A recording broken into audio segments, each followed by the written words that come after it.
Waalaikumsalam Waalaikumsalam warahmatullahi wabarakatuh. warahmatullahi wabarakatuh.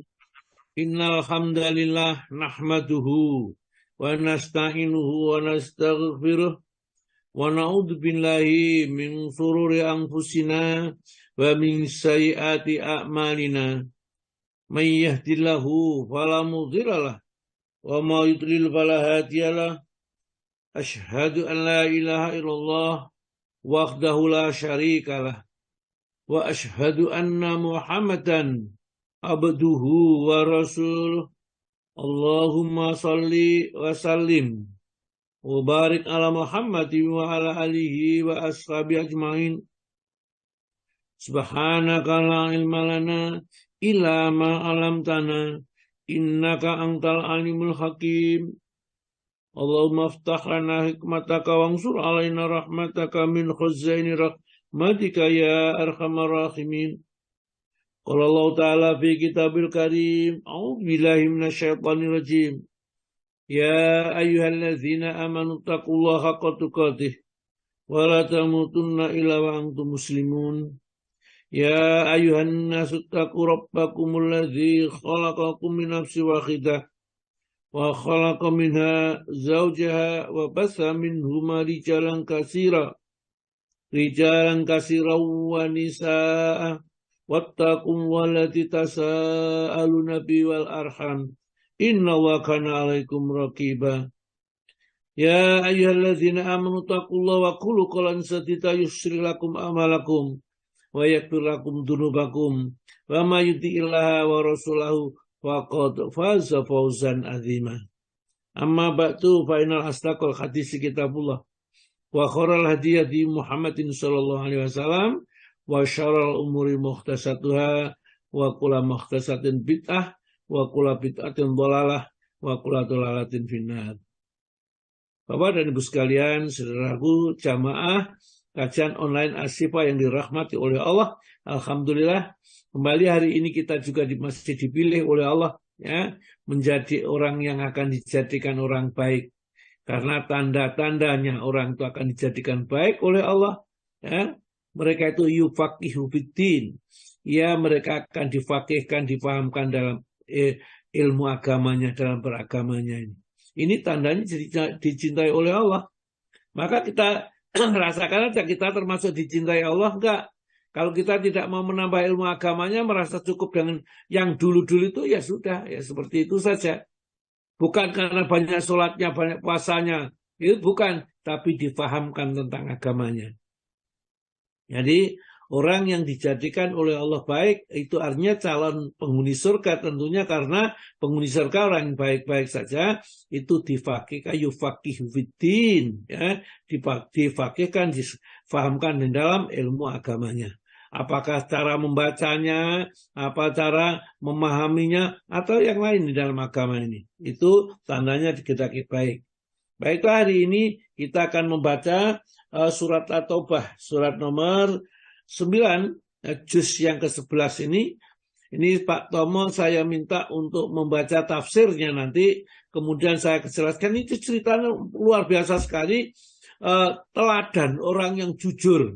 Itu di kitab Riyadhus Shalihin, hadis yang panjang itu juga disebutkan, saya lihat itu sana ternyata, tapi kita lihat di sini di dalam kitab tafsir aja, ya, yang tentang seorang yang sangat jujur sekali yang diceritakan di sini, sehingga mestinya mendapat azab Allah yang besar, karena kejujuran itulah, dengan kejujuran itu akhirnya diselamatkan oleh Allah Subhanahu wa Ta'ala, dan dengan kejujuran itulah akhirnya meraih derajat tinggi di sisi Allah Ta'ala ya. Namanya Ka'ab bin Malik ya, nanti kita baca hadisnya, nanti tolong Pak Tomo dibaca, nanti mungkin dipenggal untuk bisa meresapi sejarahnya ya, sejarahnya dari cerita yang dibawakan oleh Allah di dalam tafsir Ibnu Katsir ini. Monggo Bu dibaca dulu ayatnya, ayat yang ke-17 sampai ayat yang ke-19. Ke-19. Ya Ustaz. Assalamualaikum warahmatullahi wabarakatuh. Waalaikumsalam warahmatullahi wabarakatuh. A'udzu billahi minasy syaithanir rajim. Laqad taballahu 'alan nabiyyi wal muhajirin. 'Alan nabiyyi wal muhajirin wal ansaril ladzina tabauh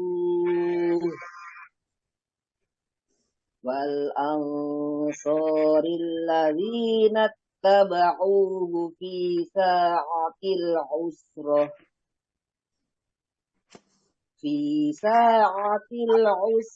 min ba'di ma kada yazighu qulubu fariqin minhum min ba'di ma kada yazighu qulubu fariqin minhum thumma taba 'alaihim innahu bihim ra'ufur rahim. Wa 'ala thalathatil ladzina khulifu hatta idza daqat 'alaihimul ardu bima rahubat wa daqat 'alaihim anfusuhum wa dhannu an la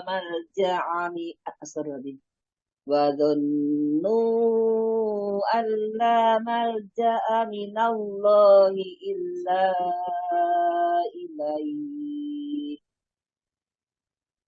thumma taba 'alaihim liyatubu innallaha huwat tawwabur rahim. Ya ayyuhalladzina amanu taqullaha wa kunu ma'as shodiqin. Terjemahan surat At-Taubah ayat 117 sampai 119. Dengan nama Allah yang Maha Pengasih lagi Maha Penyayang. Sungguh Allah telah menerima tobat Nabi, orang-orang muhajirin dan orang-orang Ansor yang mengikuti Nabi pada masa-masa sulit. Setelah hati segolongan dari mereka hampir berpaling, kemudian Allah menerima tobat mereka. Sesungguhnya Allah Maha Pengasih, Maha Penyayang kepada mereka. Dan terhadap 3 orang yang ditinggalkan, hingga ketika bumi terasa sempit bagi mereka, padahal bumi itu luas, dan jiwa mereka pun telah pula terasa sempit bagi mereka, serta mereka telah mengetahui bahwa tidak ada tempat lari dari siksaan Allah, melainkan kepadanya saja. Kemudian Allah menerima tobat mereka agar mereka tetap dalam tobatnya. Sesungguhnya Allah Maha Penerima Tobat, Maha Penyayang. Wahai orang-orang yang beriman, bertakwalah kepada Allah dan bersamalah kamu dengan orang-orang yang benar. Maha benar Allah dengan segala firman-Nya. Wassalamualaikum warahmatullahi wabarakatuh. Waalaikumsalam warahmatullahi wabarakatuh. Terima kasih Bu Ismiati, alhamdulillah ya sudah dibacakan ayat-ayat Al-Quran. Nah, kita agak ringkas saja gini ya, karena waktunya mungkin kalau diterangkan secara keseluruhan agak panjang, tapi saya cerita aja ya. Ayat-ayat Al-Quran ini di sini menerangkan kondisi sulit yang dialami oleh Rasulullah bersama para sahabat tatkala terjadinya perang Tabuk ini ya, perang yang terakhir diikuti oleh Nabi ya, tapi akhirnya tidak jadi perang karena musuhnya ketakutan tidak perang. Nah, para sahabat ini ya, yang mengikuti perang perang Tabuk ini di ayat nanti ayat 118 itu ada 3 orang yang ketinggalan dari perang ini. Ya. Nah saya bacakan nyanyiannya dulu ya. Laqataballahu, sungguh Allah telah menerima tobat alal nabi atas nabinya wal muhajirina dan orang-orang muhajir, orang hijrah dari Makkah ke Madinah, wal ansar dan orang ansar yang menerima orang muhajir ini ya. Alladzina tabauhu, yang telah mengikuti mereka fi sya'atil usra, di dalam saat yang sulit ya. Artinya saat perang Tabuk itu musim panas, perjalanannya jauh ya, kemudian tidak ada hujan, tidak ada air dan seterusnya ini. Bahkan dalam perjalanan Rasulullah karena tidak ada airnya ini, sampai ya orang yang pergi itu mencari air ya sangat kesulitan ya. Dan, ya.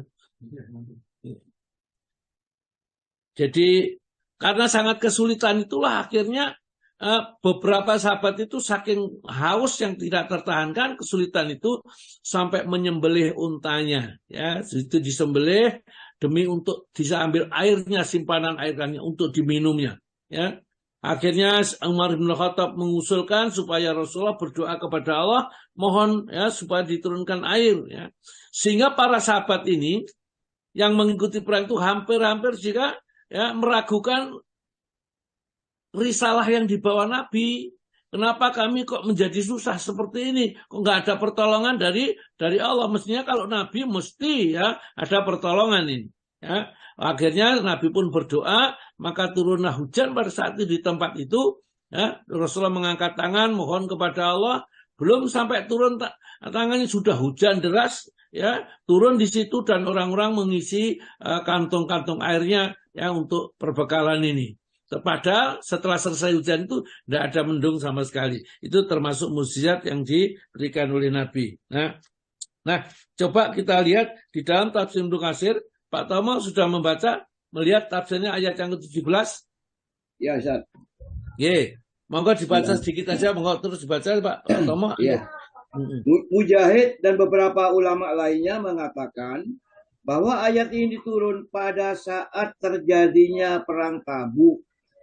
Sesungguhnya mereka pergi ke Tabuk dalam kondisi sulit, dalam tahun kekeringan, musim panas yang sangat terik serta sulit memperoleh bekal dan air.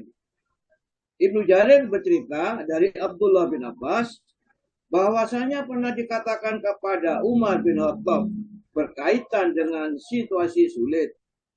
Maka Umar bin Khattab berkata, kami pernah pergi bersama Rasulullah SAW menuju ke Tabuk pada saat musim panas.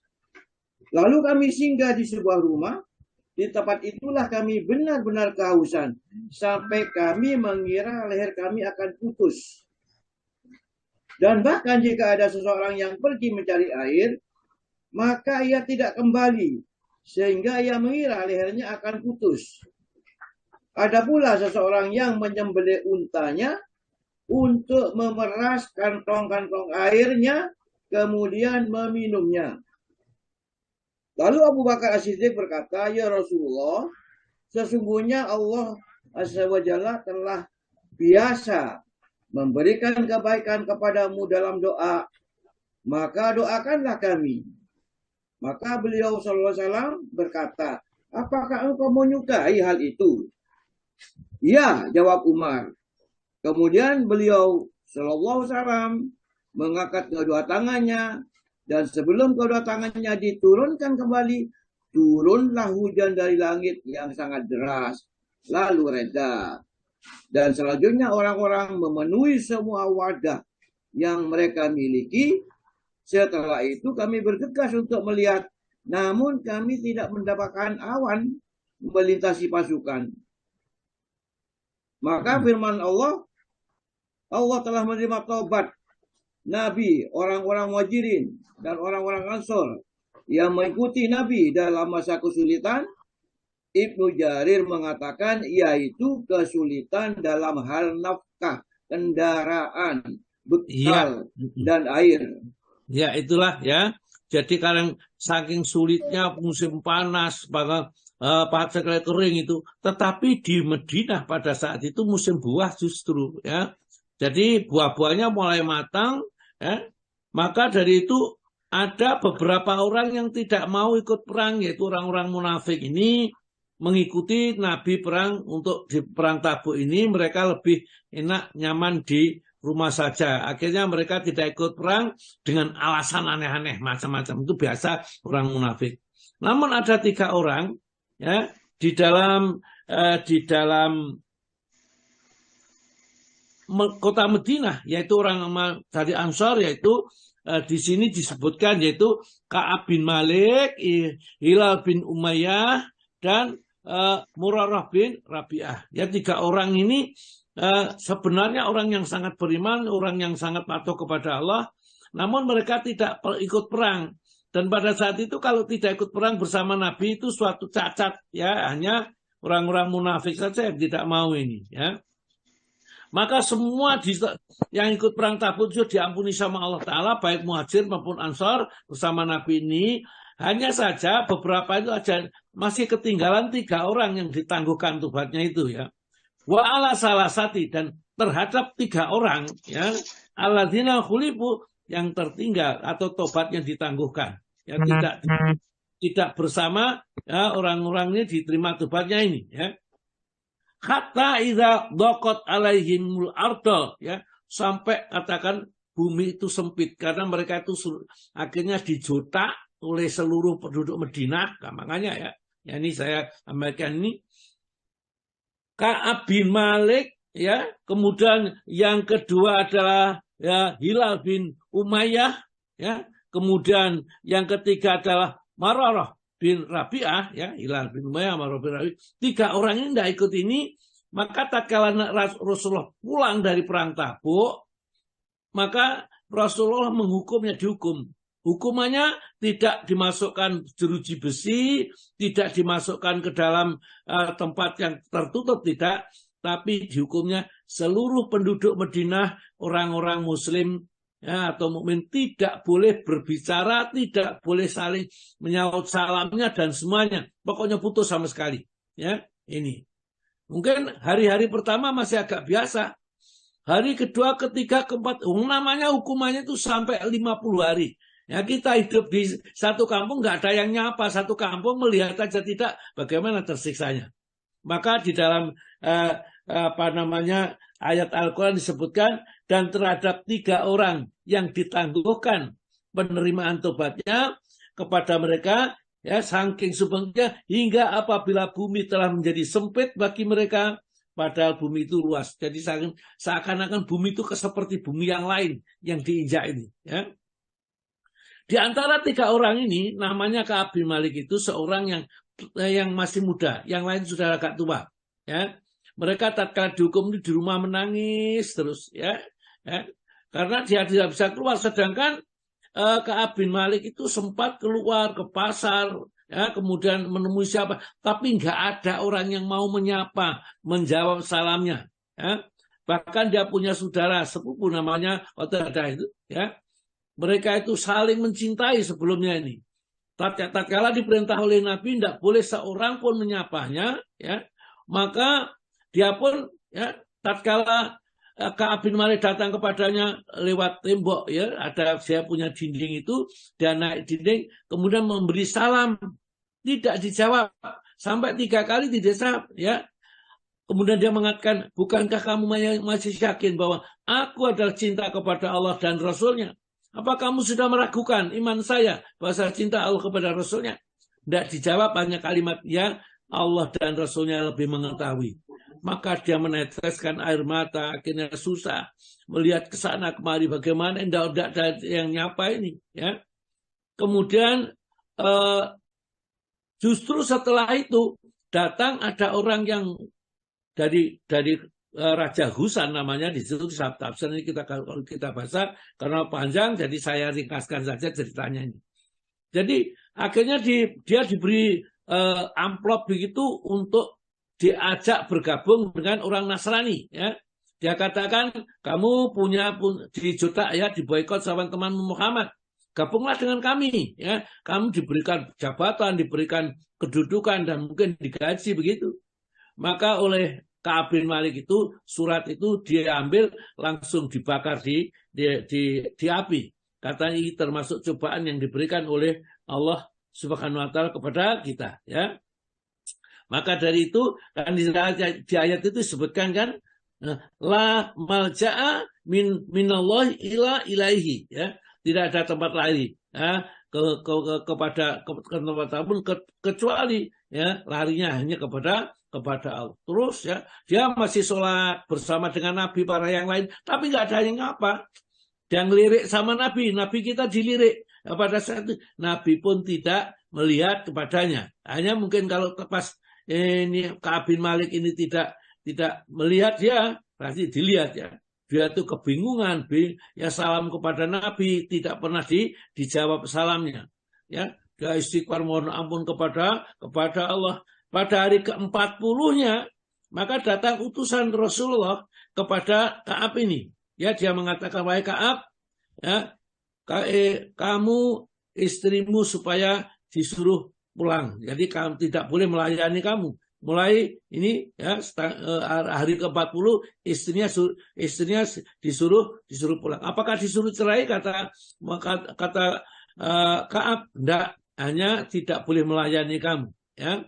Maka akhirnya dia bilang sama istrinya, wahai istriku, pulanglah kepada orang tuamu, ya, sampai Allah menetapkan di hukumnya apa terhadap saya nanti.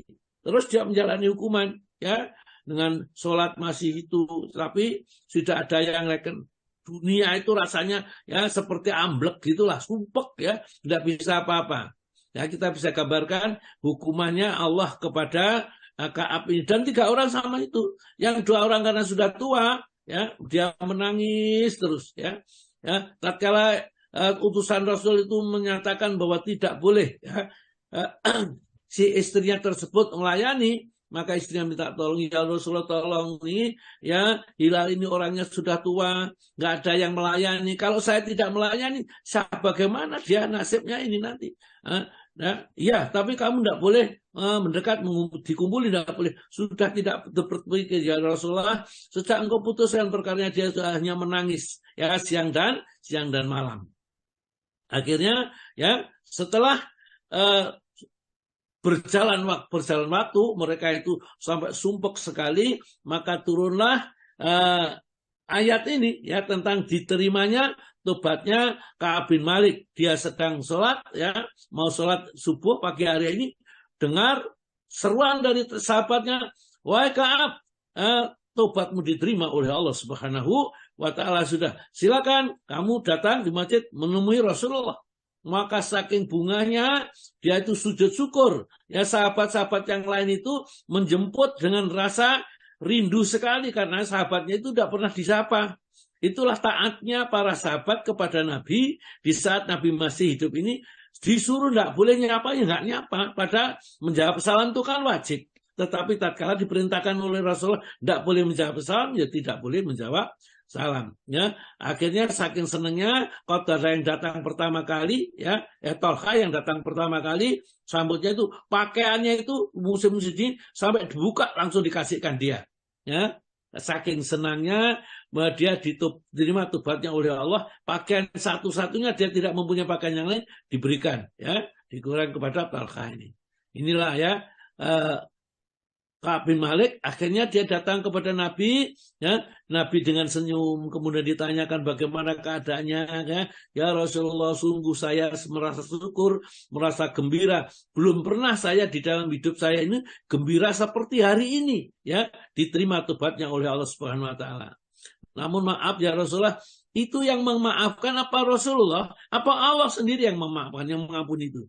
Karena Rasulullah bersabda, Allah sendiri yang memaafkan. Wah, dia tambah menyucurkan air mata, ya, menangis. Maka dia bersumpah kepada Allah, ya, karena berkat kejujurannya, omongannya tatkala ditanya oleh Nabi, kenapa kamu tidak ikut perang Tabuk? Dia mengatakan, ya Rasulullah, tidak ada alasan.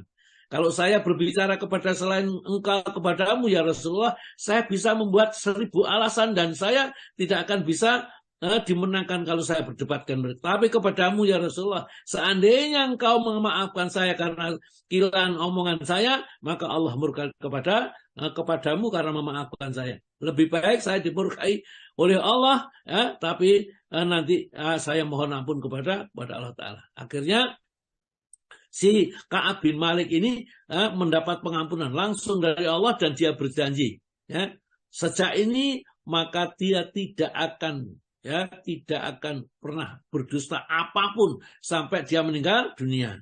Oleh karena itulah ayat yang ke-17 turun, ya ayyuhalladzina amanu, wahai orang yang beriman, ittaqullah, bertakwalah kepada Allah, wa kunu ma'as-shadiqin, dan kalau berkumpul, kumpullah orang-orang yang sidik, orang yang benar, orang yang jujur, orang yang tidak gampang berdusta, ya. Jadi ini sekelumit dari tafsir. Kalau mau baca sendiri silakan, ada 2 atau 3 halaman itu tafsirnya. Nanti kalau kita baca akan habis waktunya. Tapi intinya seperti itu, riwayatnya ayat 118 dari surat At-Taubah ini, ya. 3 orang itu ditangguhkan tobatnya, padahal semuanya temannya sudah diampuni oleh Allah. Padahal si Ka'ab ini semua perang-perang yang diada pada zaman Rasulullah itu diikuti semua, ya, kecuali perang Tabuk ini. Hanya kalau orang Badar ya memang belum, pada saat itu masih di Madinah, belum sampai sana, ya, karena juga pada saat itu rencananya bukan perang, hanya menghadang orang saja. Akhirnya perang Badar yang hanya 1 perang Tabuk saja, maka ditegur oleh Allah dengan teguran yang keras. Padahal mungkin ya bagi orang munafik tidak masalah. Kemudian dia memberikan alasan minta supaya Allah mengampuni dirinya. Ini Ka'ab bin Malik dengan 3 orang itu ngaku jujur. Saya punya kendaraan, bekalnya sudah ada, saya juga sehat, tetapi saya kalah dengan dibujuk oleh setan. Ya, maka karena dia tahu Rasulullah bahwa kualitas omongan itu seorang yang ngomong yang jujur, maka tunggulah, ya, bagaimana keputusan Allah. Akhirnya keputusan Allahnya apa?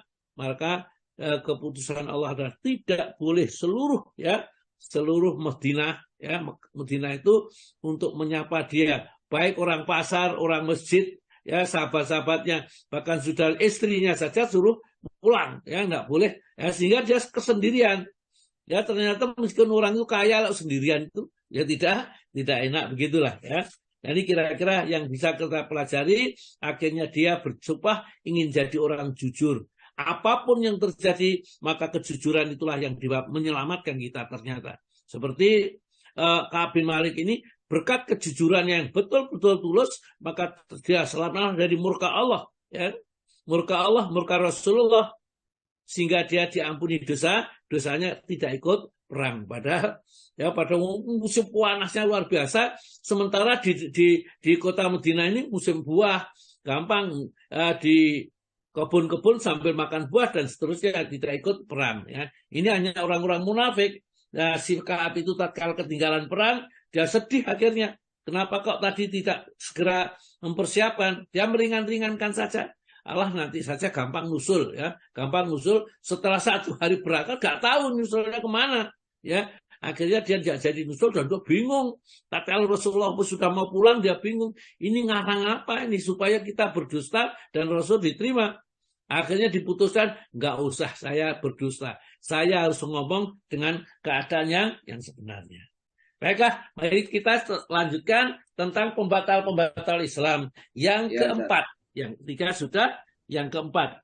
Ya, kalau di saya ada 9 halaman, Ustaz. Oh, 9 halaman ya? Iya, 9 halaman, 4,5 lembar. Iya. Artinya 3 ayat tadi, bukan yang ayat ke-17. Sampai ke 19 ada 9 halaman. Iya, ya itu baca kan terlalu kan panjang sekali, ya, ringkasnya kan seperti itu. Nanti baca aja ringkasnya kan seperti ini. Juga ada di Riyadhus Shalihin jilid 1, baca tentang jujur, ya, tentang jujur. Mungkin di sana ada, nanti silakan dibaca sendiri. Baik, kita kembali kepada pembatal-batal Islam. Ya, yang pertama yang sudah kita bahas adalah syirik atau mempersekutukan Allah. ya itu adalah batal Islamnya.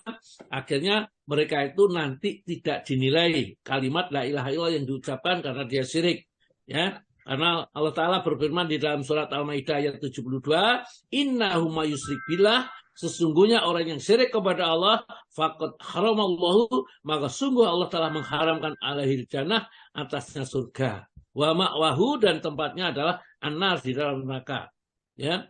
Jadi tempat di dalam neraka itu tidak ada kecuali orang kafir, ya. Orang-orang mukmin tidak bertempat tinggal di dalam neraka. Kalau toh mereka dimasukkan neraka hanya karena dosa yang diperbuat dan belum bertobat tatkala meninggal dunia. Ya. Wa ma lidzalimin min ansar, dan orang zalim, orang syirik itu tidak ada penolongnya sama sekali. Yang kedua kemarin, orang yang membuat perantara antara dirinya dengan Allah. Ya. Jadi kita kalau kamu doa lewat sana, ya, itu jadi lewat Syekh Abdul Qadir Jailani atau siapa saja, Syekh Badawi, itu untuk berdoa kepada Allah, minta selamat, minta ini, berperantara seperti itu, maka itu tidak diperbolehkan, ya.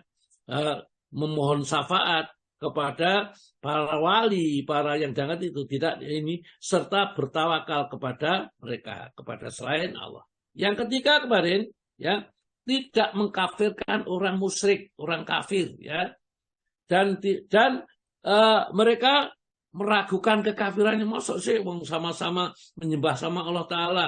Hanya dia itu menganggap Nabi Isa itu adalah di dalam ini Tuhan. Kita kan menganggap utusan. Ya nggak apa-apa kan, selisihnya Tuhan sedikit. Yang penting kan sama-sama Nabi Isa itu akhirnya menjalankan perintah Allah, ya. Kalau mereka itu meragukan kesyirikan, kekafiran orang-orang itu, maka kita sudah gugur sadarnya, ya, tidak diakui. Karena Allah Ta'ala berfirman, ya, inna dina indallahi Islam, agama yang diakui, ya, keabsahannya kalau beramal dan dinilai itu hanya Islam.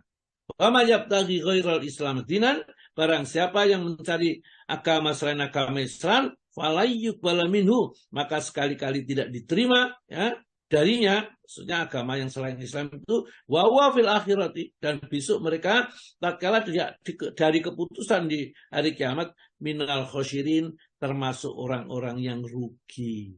Artinya apa? Amalnya nggak ditimbang, langsung dilemparkan ke dalam neraka, ya. Ini padahal dia sudah berpikir masuk surga, membangun 100 pura misalnya, atau 1000 gereja. Tapi tetap aja mereka masuk di dalam neraka karena mereka orang kafir. Dan kita harus yakin sebagai orang Islam, mukmin, orang yang tidak meyakini akidah Muslim, akidah orang Islam ini, yang mengingkari, ini orang kafir yang jelas. Sekarang yang keempat, monggo Pak. Yang keempat, meyakini adanya petunjuk yang lebih sempurna daripada sunnah Nabi Shallallahu Alaihi Wasallam. Oh, ya, jadi hati-hati, ya. Kalau kita masih menganggap bahwa ada petunjuk yang lebih baik, lebih utama dari petunjuk yang dibawa oleh Nabi, ya, dan diyakini di dalam hatinya, maka orang itu sudah jatuh, ya, la ilaha illallah, jatuh kepada batal la ilaha illallahnya, atau Islamnya sudah batal. Karena apa? Ternyata Nabi kita yang sudah dipilih oleh Allah Ta'ala, orang terbaik itu masih dikoreksi olehnya. Jadi misalnya, mosok, ya, orang dengan baca la ilaha illallah saja bisa masuk surga. Memang kita itu film Barbie, misalnya kan ada, kalau ada yang mengatakan seperti itu, ya, hanya dengan la ilaha illallah saja, kalimat itu bisa masuk surga. Nah itu yang bersabda Nabi. Yang masa kita harus mendustakan Nabi. Kita percaya bahwa Nabi selalu benar. Monggo, orang yang meyakini, monggo Pak. Orang yang meyakini bahwa ada petunjuk lain yang lebih sempurna daripada petunjuk Nabi Shallallahu Alaihi Wasallam, atau orang yang meyakini bahwa ada hukum lain yang lebih baik daripada hukum Nabi Shallallahu Alaihi Wasallam, seperti orang-orang yang lebih memilih hukum-hukum tauhid daripada hukum Nabi SAW, maka ia adalah kafir. Iya, ya itulah, ya. Jadi kita menganggap bahwa misalnya hukum potong tangan sudah tidak zamannya, tidak bisa diterapkan atau tidak boleh diterapkan, atau hukum rajam misalnya bagi mereka zina wokson itu ini negara gak bisa diterapkan, berarti itu salah misalnya. Jadi hukum-hukum itu ada kedaluarsa misal, katakan seperti itu. Maka orang yang menganggap seperti itu bahwa Allah telah dikoreksi olehnya, maka jatuhlah dia pada kekafiran. Ini gak sadar, dikira kan suara pinter, wong profesor, dokter ya, dia membuat analisa-analisa seperti itu. Islam tidak ada yang sempurna, meskipun Nabi tidak sempurna katanya gitu ya. Agama Islam sempurna itu sudah selesai, bukan masalah sempurna undang-undangnya. Nah, ini karena takwil-takwil yang menyesatkan, itulah yang berbahaya. Maka kita harus tahu, jangan sampai kita batal Islam kita sementara kita tidak sadar. Termasuk juga, monggo Pak. Termasuk juga di dalamnya adalah orang-orang yang meyakini bahwa peraturan dan undang-undang yang dibuat oleh manusia lebih afdol, lebih utama daripada syariat Islam. Atau orang yang meyakini bahwa hukum Islam tidak relevan, tidak sesuai lagi untuk diterapkan di zaman sekarang ini. Atau yang meyakini bahwa Islam sebagai sebab ketertinggalan umat. Termasuk juga orang-orang yang berpendapat bahwa pelaksanaan hukum potong tangan bagi pencuri atau hukum rajam bagi yang sudah menikah lalu berzina sudah tidak sesuai lagi di zaman sekarang. Ya, perhatikan sekarang itu kan ada banyak orang-orang yang entah apa mereka sengaja atau bagaimana mengatakan hukum-hukum ini sudah tidak relevan lagi. Tetap relevan, itu tetap bisa kita jalankan ya. Adapun sekarang tidak dijalankan, nah itu nanti diminta pertanggungjawabkan. Kenapa? Ya, hukum yang sudah ditetapkan oleh Allah kok justru ditolak? Ya, mengerjakan hukum-hukum yang bukan Allah. Padahal kita orang Muslim ditanya sama Allah Ta'ala. Ya, orang menolak ini. Juga orang-orang yang, monggo Pak. Juga orang-orang yang menghalalkan hal-hal yang telah diharamkan oleh Allah dan Rasulnya. Berdasarkan dalil-dalil yang syar'i yang telah tetap seperti zina, riba, meminum minuman homer, dan berhukum dengan selain hukum Allah seperti yang dijelaskan para ulama, atau selain itu maka ia telah kafir berdasarkan ijma para ulama. Ya, jadi menghalalkan apa yang diharamkan oleh Allah atau mengharamkan apa yang dihalalkan oleh Allah termasuk juga itu adalah pembatal Islam. Jadi misalnya katakanlah perzinaan ya, misalnya doli gitu ya, yang dulu ada itu, kemudian itu dipindahkan tempat ya, supaya apa? Supaya aman misalnya, berarti dia sudah menghalalkan. Atau mungkin ada Pulau Seribu yang khusus digunakan untuk perjudian misalnya, supaya nggak merambat di masyarakat, itu juga termasuk pembatal Islam kalau mereka meyakini bahwa itu boleh ya, seperti itu. Jadi kalau ada perzinaan, ada perjudian itu harus diberantas, jangan justru dihidupkan, diuri-uri istilahnya. Jadi dulu tuh kalau dioleh insya Allah zamannya Bu Risma itu kalau mau orang ke sana akhirnya tidak bisa demo mereka ya, minta tidak mau dibubarkan, tidak mau digusur ya. Tetapi kalau kita teguh hati, maka tetap aja ditolong oleh Allah Subhanahu wa Ta'ala. Monggo Pak terus. Allah berfirman. Allah Ta'ala berfirman dalam surat Al-Maidah ayat 50. Apakah hukum jahiliyah yang mereka kehendaki? Hukum siapakah yang lebih baik daripada hukum Allah bagi orang-orang yang meyakini agamanya? Ya, jadi apa hukum jahiliyah? Apakah mereka minta hukum jahiliyah? Sudah diberi hukum oleh Allah Ta'ala. Itu di ayat-ayat di atasnya. Sebelum ayat 50 itu. Tapi ternyata mereka juga tidak mau menggunakan hukum-hukum yang sudah ditetapkan oleh Allah. Maka ditanya, apa hukum jahiliyah? Apakah hukum jahiliyah? Ya buhun. Mereka menginginkan, waman aksal minallahi hukman. Hukum siapa ya yang lebih baik daripada hukum Allah li qaumi yuqinun, bagi orang yang telah meyakini ya bahwa hukum yang terbaik adalah hukum yang ditetapkan oleh Allah kepada kita. Firman yang lain, Allah Ta'ala berfirman, barang siapa tidak memutuskan dengan apa yang diturunkan Allah, maka mereka itulah orang-orang yang kafir. Al-Maidah 44. Terus, kemudian Allah juga berfirman, barang siapa yang memutuskan perkara menurut apa yang diturunkan Allah, maka mereka itulah orang-orang yang zalim. Al-Maidah 45. Allah juga berfirman dalam Al-Maidah 47, barang siapa yang tidak memutuskan perkara menurut apa yang diturunkan Allah, maka mereka itulah orang-orang yang fasik. Iya, jadi hati-hati kita juga gitu ya. Kalau kita ditanya tentang hukum, kalau nggak ngerti lebih baik saya tidak tahu, begitu aja ya. Kalau kita tidak punya dalil, tidak punya landasan, saya tidak tahu ya. Itu jawaban yang baik ya. Kalau kita tahu, terangkan sesuai dengan dalilnya, ada hadisnya, ada Al-Qur'annya ya. Misalnya barang itu halal atau haram, atau itu boleh dilakukan atau tidak boleh dilakukannya. Karena dalam surat Al-Maidah ayat yang ke-44 itu, wa malam yahkum, dan barang siapa yang tidak berhukum bima anzalallahi, dengan apa yang diturunkan oleh Allah, artinya kitab yang diturunkan oleh Allah, yang pada saat itu kitab Taurat ya, karena itu ayat-ayat itu berhubungan dengan Yahudi sebenarnya.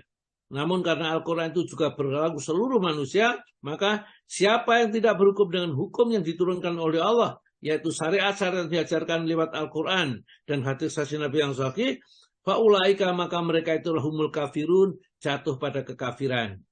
Ada lagi ya, wa man lam yakum, barang siapa tidak berhukum bima anzalallahi, terhadap apa yang telah diturunkan oleh Allah, yaitu Al-Quran dan Sunnah, faulaika, maka orang itu humul dzalimun, orang yang zalim. Ya, zalim itu menempatkan sesuatu tidak pada tempatnya, itu namanya zalim ya. Ini yang berhubung tidak dengan hukum Allah. Kemudian yang terakhir, wa malam yahkum bima anzalallahu, barang siapa yang tidak berhukum dengan kitab yang diturunkan oleh Allah Ta'ala, faulaikamu fasikun, mereka termasuk orang-orang yang fasik, orang yang menyalahi ya, hal yang sudah benar ya. Yang kelima, monggo Pak.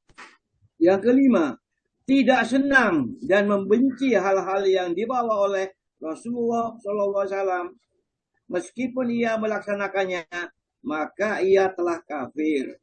Ya, jadi mungkin gak senang wong jilbaban, ya, tidak senang ya orang yang kok disuruh mengangkat kainnya di atas mata kaki misalnya ya, membencinya meskipun dia melakukan, tapi kalau dia membencinya, menganggap bahwa aturan-aturan yang dibawa oleh Rasulullah itu menyulitkan kita saja, maka itu pun juga akan jatuh kepada kekafiran ya.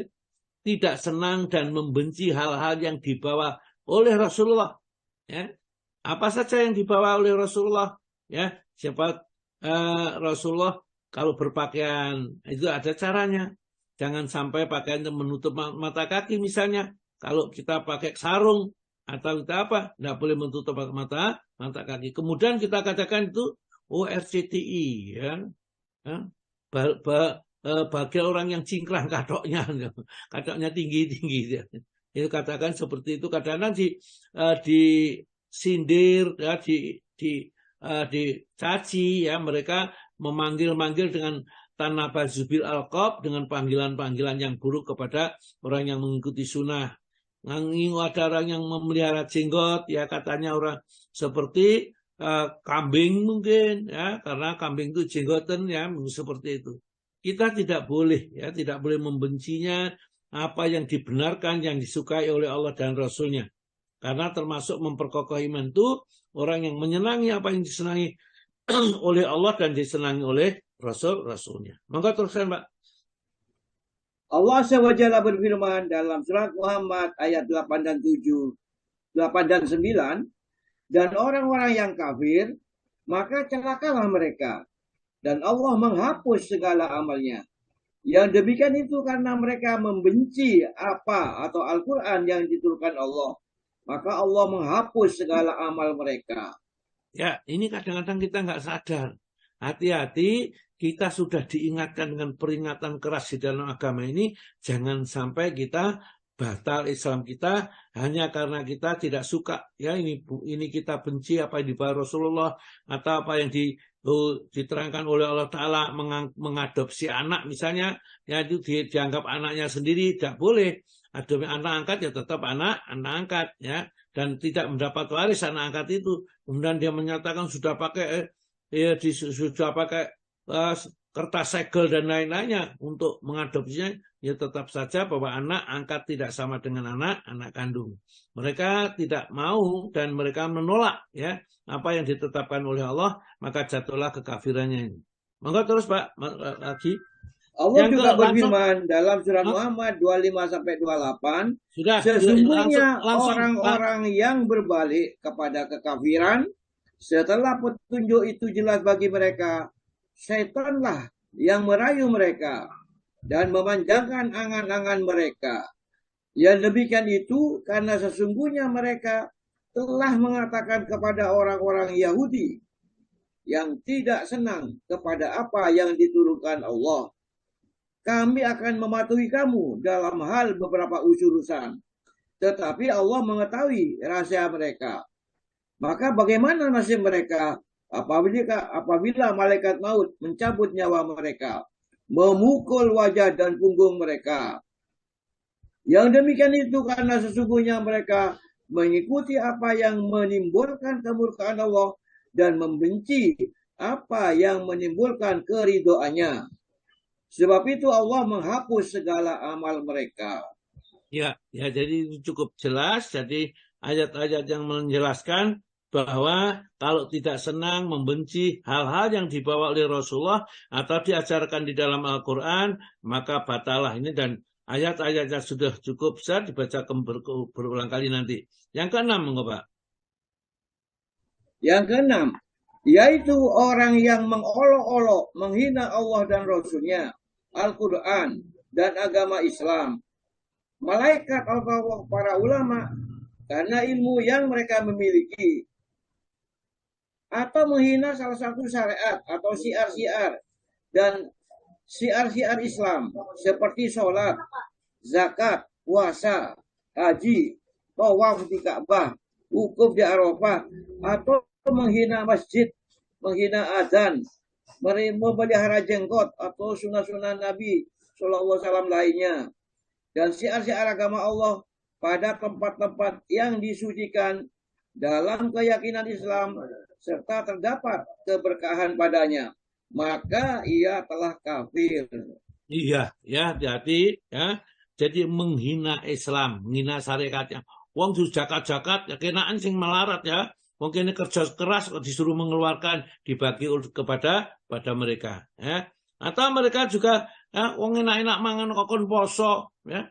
Mangan seger-seger ini ngombe seger kok poso, wong gak ngakal, ya. Artinya menghina syariat-syariat Islam. Ya, ini maka orang seperti itu, kalau mereka itu orangnya asalnya Islam, maka Islamnya jadi batal. Tapi kalau memang orang kafir, ya memang orang kafir, ya pekerjaannya seperti itu.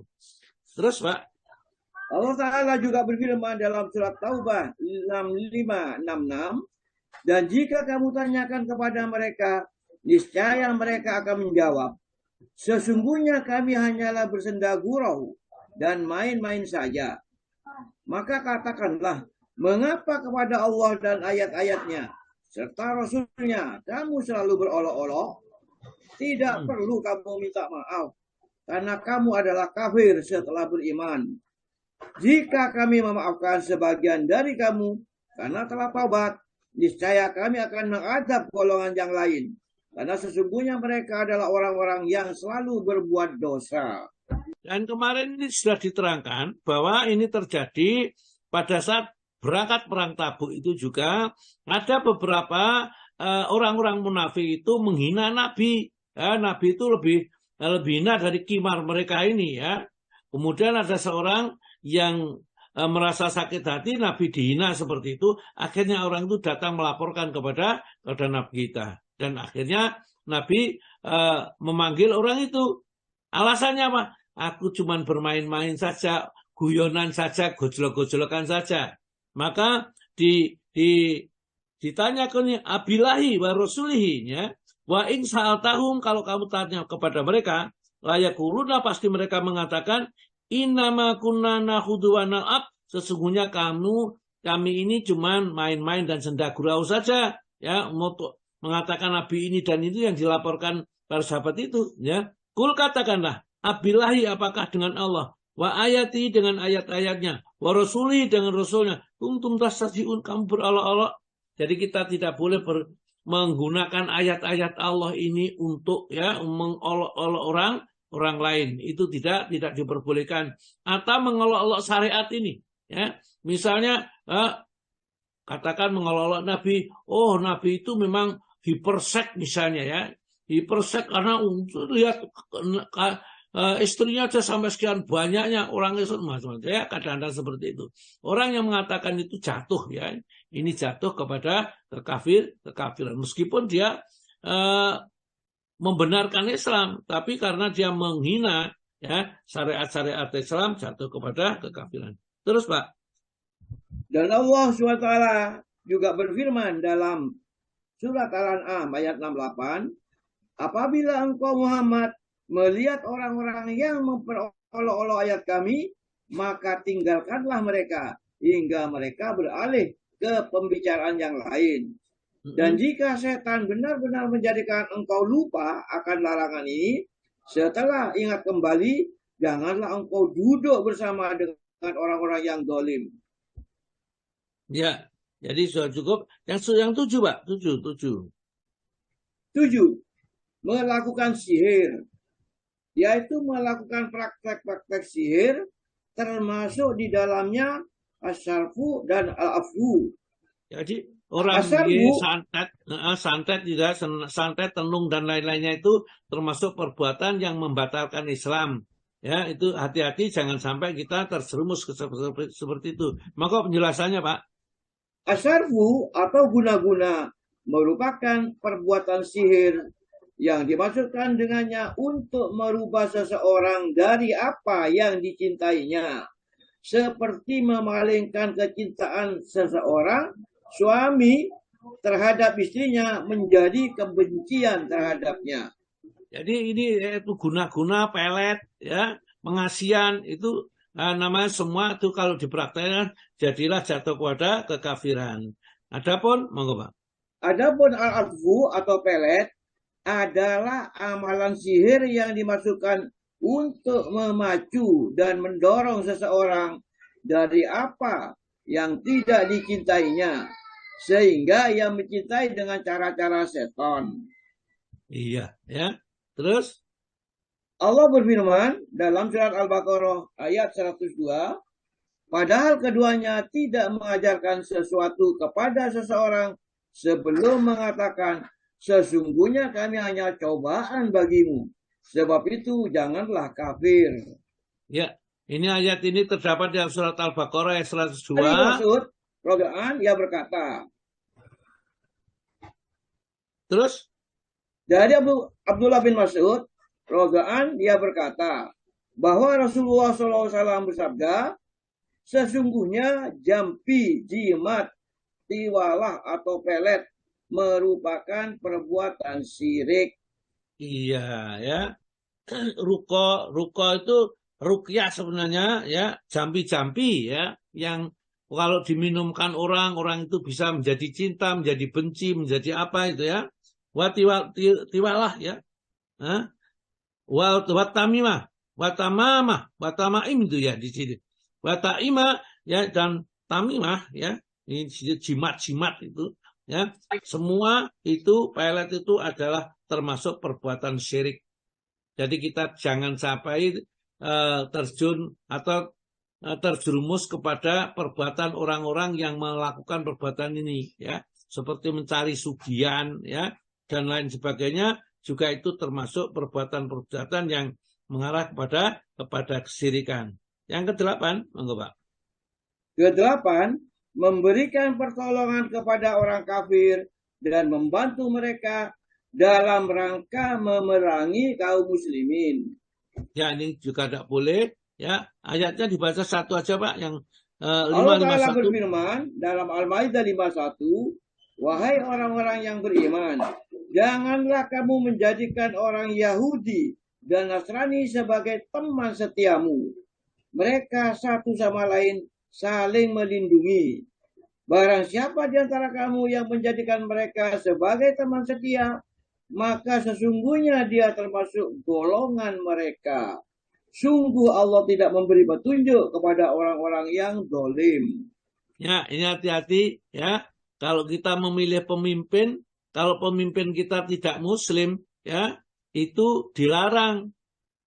Yahudi, Nasrani tidak boleh dijadikan memimpin umat Islam. Ya, karena apa? Umat Islam ya harus dipimpin dengan umat Islam sendiri. Kecuali barangkali dipimpinnya masalah-masalah misalnya bedah, ya, mereka operasi ya karena dokternya dokter Yahudi tidak masalah asalkan bisa amanah. Kita boleh saja ya ketuanya itu orang Yahudi ya misalnya bedah ini atau membuat satu bangunan ya.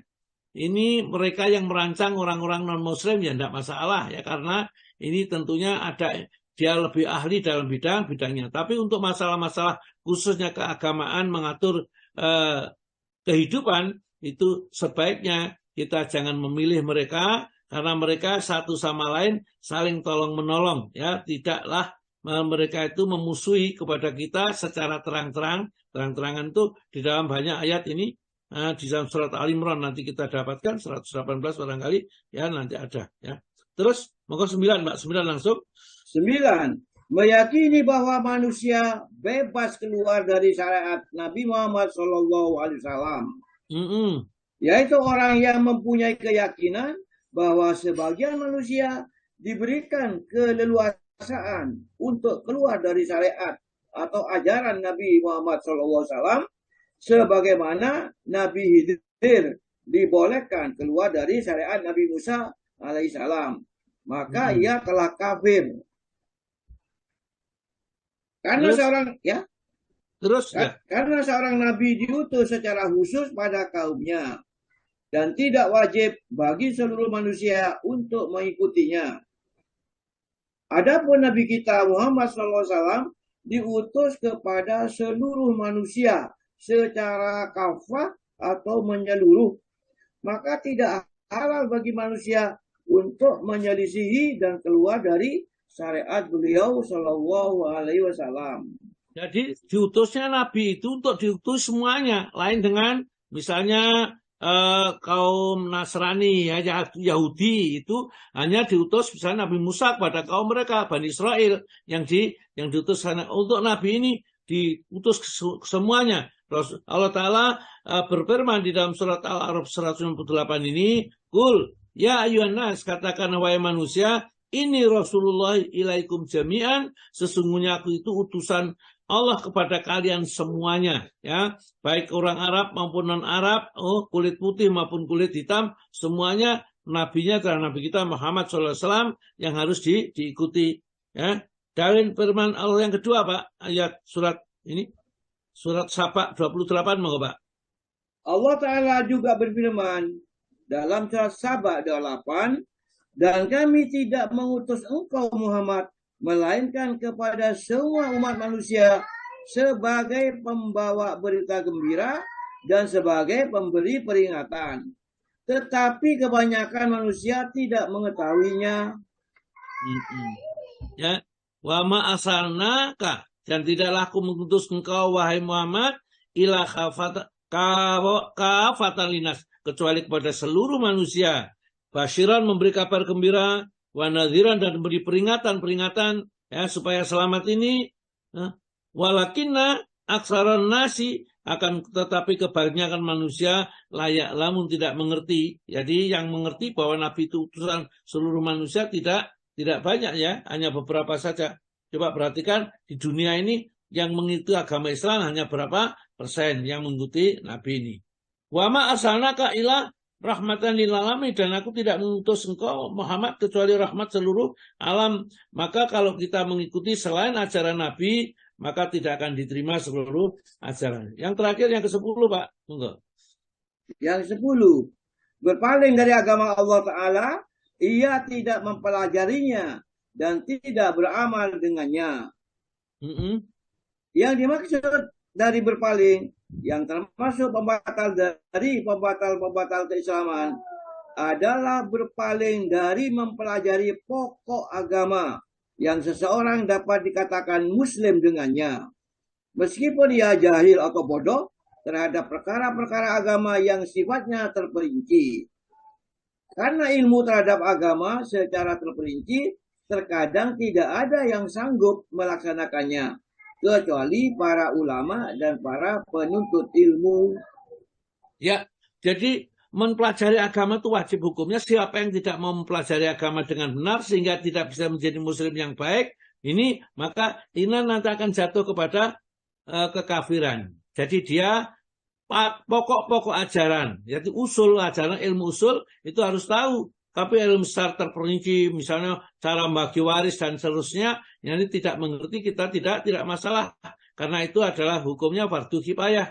Jadi tidak setiap orang. Tapi untuk hukumnya salat, hukumnya bertauhid hanya kepada Allah dan lain-lainnya, setiap muslim, setiap orang wajib mengetahui dengan belajar agama yang benar.